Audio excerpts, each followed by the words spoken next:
Baik, perkenalkan, nama saya Leonardo Sibikurnia, NIM H10511811055.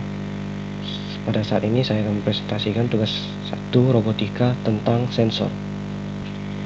Langsung saja saya masuk ke bagian pertama, yaitu sensor levels of processing. Di sini ada 4 metode yang dapat digunakan. Yang pertama yaitu action oriented perception.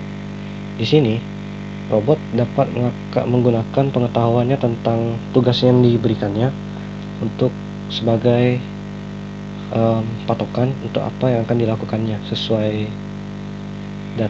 pengetahuannya. Yang kedua ada namanya expectation based perception, di mana di sini robot diberikan knowledge yang akan dapat digunakannya untuk memprediksi gerakan atau input yang akan masuknya. Contohnya seperti pada sistem anti maling.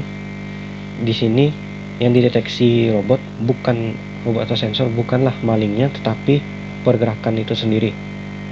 Makanya dari metode ini segala hal yang mengenai sensor itu akan men-trigger sensor tersebut. Yang ketiga ada namanya task driven perception. Di sini robot sudah diberikan threshold tertentu untuk task apa yang akan dilakukannya. Ini lebih ke bentuk pasif. Meskipun data yang didapatkan spesifik, namun datanya tidak akan sebanyak jika robot tersebut lebih aktif. Yang keempat adalah perceptual classes. Di sini sensor atau robot diberikan seperti task driven perception, diberikan threshold tertentu dan hanya akan bekerja ketika threshold tersebut tercapai. Seperti jika sensor mendeteksi terlalu dekat, terlalu jauh, ataupun tidak ada data yang masuk. Itulah yang masuk dari perceptual classes. Nah, kemudian dari situ saya masuk ke bagian simple sensors. Yang pertama ada namanya passive dan active sensors. Di sini pasif memiliki komponen namanya detektor, dan passive sensor ini hanya menghitung properti dari environment di sekitarannya. Sedangkan untuk sensor aktif ini memiliki emitter dan detektor. Di sini sensor aktif membuat sinyal atau stimulusnya sendiri dan kemudian akan mengkonversinya lagi menjadi suatu sinyal yang kemudian dapat dihitung sesuai dengan program yang sudah ditentukan pada sensor tersebut. Nah, kemudian ada bentuk yang paling sederhana dari passive sensor, itu adalah switch atau saklar. Itu dapat diatur dalam keadaan terbuka sesuai kebutuhan, keadaan terbuka atau tertutup. Ini dapat dikombinasikan dengan beberapa sensor lainnya, yaitu seperti sensor jarak, visual, audio, dan lain sebagainya. Dan contoh penerapannya, jika misalnya ada suatu cahaya yang masuk ke sensor cahaya dan dalam threshold tertentu, saklar akan bertindak, bisa jadi dalam keadaan terbuka ataupun tertutup. Kemudian di bagian berikutnya ada namanya light sensors. Gambar di samping ini adalah photocell. Itu seperti namanya, itu berfungsi untuk menangkap cahaya. Yang akan ditangkap inputannya itu adalah intensitas cahaya, diferensial intensitas, dan break-in continuity. Intensitas cahaya sendiri itu seperti maksudnya adalah gelap atau terangnya suatu cahaya yang masuk ke photocell tersebut. Pada light sensor itu bisa dimanipulasi mekanismenya. Jadi ada yang namanya polarized light sensor. Jadi photocell hanya akan menangkap cahaya yang terpolarisasi. Ini tentunya penting ketika sensor tersebut hanya membutuhkan cahaya yang terpolarisasi, karena ada beberapa robot yang tidak dapat menangkap semua cahaya dan hanya menangkap cahaya tertentu. Disitulah fungsi dari polarized light sensor. Berikutnya ada namanya reflective optic sensor, yaitu sesuai namanya menggunakan prinsip pemantulan cahaya. Dan yang terakhir ada sensor infrared. Ya, infrared sendiri adalah suatu spektrum cahaya, dan jika dikonversikan itu dapat digunakan sebagai sarana komunikasi, dan sampai sekarang masih banyak digunakan, terutama pada bidang militer dan sebagainya. Dan yang terakhir pada simple sensor itu ada namanya resistive position sensor. Sensor ada beberapa sensor yang bentuknya itu dapat dibengkokkan atau sebagainya. Nah, itulah fungsi dari resistive position sensor. Dia akan menangkap pembelokan atau pembengkokan yang terjadi pada sensor tersebut ataupun sinyal yang ditangkapnya. Nah, tentunya resistive position sensor ini memiliki potentiometer yang dapat digunakan untuk memanipulasi sinyalnya secara manual. Berikutnya saya masuk ke bagian kompleks sensor. Di sini ada 3 bahasan, yaitu ultrasonic atau sonar sensing. Langsung saja saya masuk ke bagian tersebut. Ultrasonic sendiri memiliki definisinya, dan suatu proses penangkapan lokasi berdasarkan sonar adalah echolocation. Ini secara biologis dapat ditemukan pada kelelawar yang menggunakan indranya yang berprinsip ultrasonik untuk mendeteksi jalan di kegelapan. Itulah kenapa kelelawar dapat menavigasi meskipun dengan pandangan visual yang sangat gelap. Dan kelelawar itu sendiri pada dasarnya biasa buta. Ini adalah contoh penerapan ultrasonik atau sonar sensing seperti pada kapal nelayan atau kapal biasa. Itu memiliki sonar device itu dapat mendeteksi objek-objek yang berada di bawah laut seperti kapal selam dan objek-objek lainnya. Di sini sonar itu seperti kita disebutkan tadi, itu adalah suara, gelombang suara. Dari device tersebut akan memancarkan suara dan yang kemudian akan dipantulkan kembali pada sumbernya, dan pada akhirnya akan dikeluarkan outputnya sebagai bentuk visual pada radar dan sebagainya. Yang ini prinsip sama, namun ini adalah radar dalam suatu pesawat tempur. Sonar memiliki kelemahan, yaitu dalam bidang pemantulan. Pemantulan akan mengakibatkan kejanggalan atau anomali pada data atau output yang dikeluarkan secara visual nantinya. Disinilah maka ditemukan suatu hal yang namanya laser sensor yang merupakan alternatif dari sonar sendiri. Meskipun biayanya tinggi, ini adalah suatu bentuk yang lebih sempurna dari sonar. Jika saya ambil contoh seperti di film-film, itu ada seperti sensor-sensor laser pada toko perhiasan atau sebagainya. Namun tidak seperti yang di film. Sebenarnya laser sensor ini tidak terlihat oleh mata. Seperti pada yang disebut di bagian pertama tadi, ini laser sensor akan bertindak ketika sesuatu objek yang sudah ditentukan thresholdnya menyentuh laser sensor tersebut.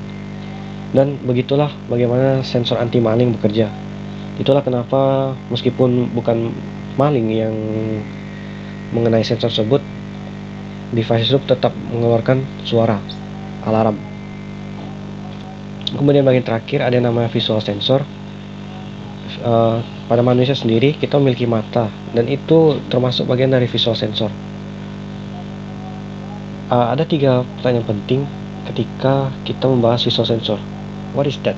Who is that? Where is that? Itulah pertanyaan yang dilakukan oleh sensor ketika dia dinyalakan. Nah, di sini pada visual sensor ada nama edge detection, di mana sensor visual itu melakukan pendeteksian ujung-ujung dari suatu rekaman visual yang ditangkapnya. Seperti foto. Ini adalah foto dari alat sonar yang ada di slide-slide sebelumnya. Dari sensor visual tersebut, dia menangkap gambarnya, kemudian mendeteksi ujung-ujungnya berdasarkan pencahayaan yang ada, maupun itu bayangannya, exposure-nya, dan sebagainya. Dan selain itu, pada visual sensor ada yang namanya model based vision. Di sini sensor akan menangkap model yang sudah ditentukan thresholdnya, dan di sini ada suatu gambar pecah dari seorang yang berjalan di tepi pantai, dan kemudian sensor akan menangkapnya dalam bentuk 2 dimensi seperti yang digambarkan di kanan ini, yang kemudian datanya dapat diolah lagi untuk mereka ulang. Nah, pada mata manusia itu menggunakan yang namanya stereo vision. Jika kita ambil contoh mudah saja, jika kita menutup mata sebelah, maka itu pandangannya akan berbeda jika kita menutup mata sebelah. Itulah yang diterapkan pada sensor yang menggunakan prinsip stereo vision. Jadi pada dasarnya stereo vision ini mereplika cara manusia melihat dengan kedua matanya. Di sini ada diagramnya, kamera A dan kamera B itu menangkap suatu gambar yang sama, namun di sini apa yang dilihat kamera A itu berbeda dengan yang dilihat kamera B. Nah, saya masuk ke bagian terakhir, yaitu tentang feedback control. Yang pertama ada yang namanya feedback or closed loop control. Dapat dibaca definisinya, dan di sini ada diagramnya tersendiri. Dari sini, ini adalah suatu alat pengering. Di sini alatnya ketika akan melakukan pengeringan, makanya sensor akan mendeteksi seberapa kering pakaian tersebut setelah selesai dilakukan pengeringan. Itulah suatu bentuk feedback yang akan diberikan sensor, yang akan dapat mengimprove kinerja dari pengering tersebut. Dan berikutnya ada namanya the many phases of error. Itu adalah data dari sensor yang ditangkap sensor itu. Nah, ketika pakaian itu masih dalam keadaan basah, itulah feedback yang dinamakan error. Dan makanya dari feedback itu maka akan dapat mengoverride kinerja dari controller tersebut sehingga dapat melakukan pengeringan yang lebih baik. Berikutnya kita masuk ke bagian an example of feedback control robot. Di sini ada 2 pertanyaan.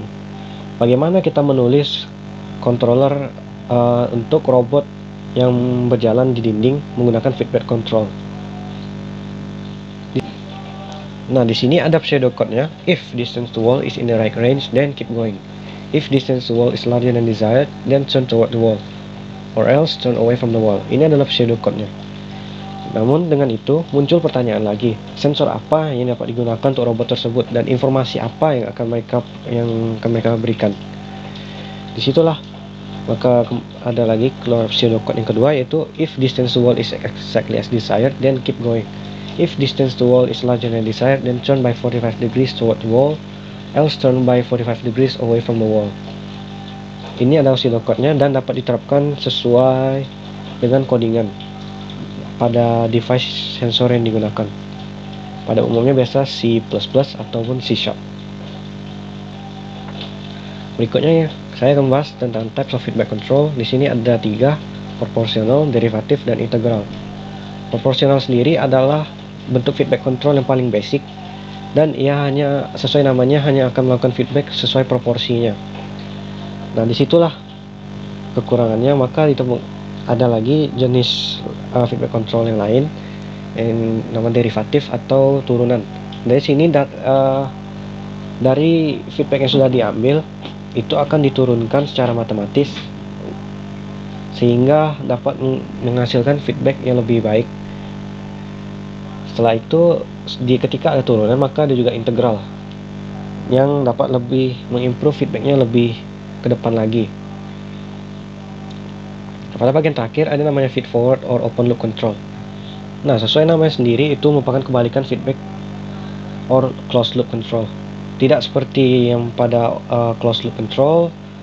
Di sini kinerja feed forward sesuai namanya itu akan memprediksi terlebih dahulu atau memberikan ekspektasi bagaimana outputnya, sehingga tidak dapat dinamakan loop, bahkan tidak terjadi loop sama sekali.